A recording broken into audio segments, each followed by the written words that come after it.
দেখো মোচা রেডি।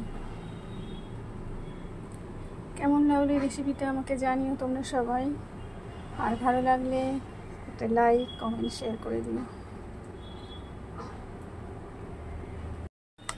নারকোল ফাটিয়েছি, নারকোলটা শুকিয়ে গেছে।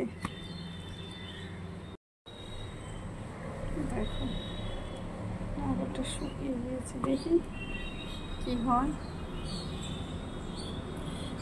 ভেবেছি তো মোচাতে দেব, দেখা যাক।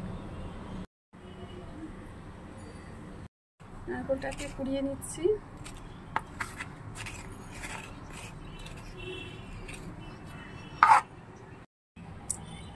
এটা মোচা, তোমরা দেখতে পাচ্ছ বন্ধুরা, এটা একটা মোচা, ডেমরি কলার মোচা।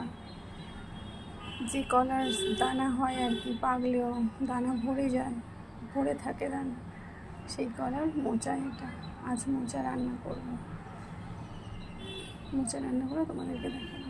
দেখো মোচা কেটে জলে ভিজিয়ে দিয়েছি, মোচা আর আলু। হাতটা দেখো পুরো কালো হয়ে গেছে।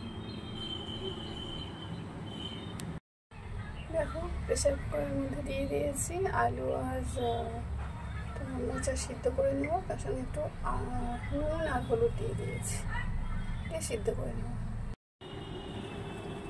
দেখো বন্ধুরা, আমার মোচা আলু সিদ্ধ হয়ে গেছে। এদিকে নারকেল রয়েছে, লঙ্কা, আদা আর পেঁয়াজ আর একটু রসুন থেতো করে নেব। এর মধ্যে জিরে, তেজপাতা, গরম মশলা আর শুকনো লঙ্কা দিয়ে দিয়েছি।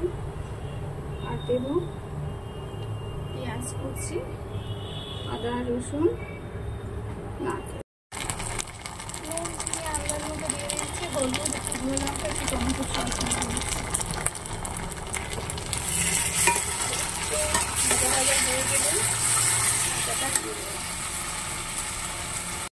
দেখো হয়ে এসছে, এবারে সিদ্ধ করা মোচাটা দিয়ে দেবো।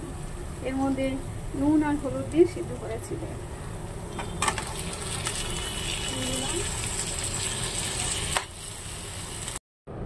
মোচা রেডি হয়ে গেছে বন্ধুরা।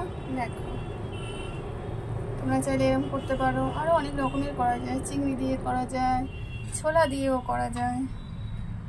কেমন বৃষ্টি হচ্ছে, কি দারুণ বৃষ্টি।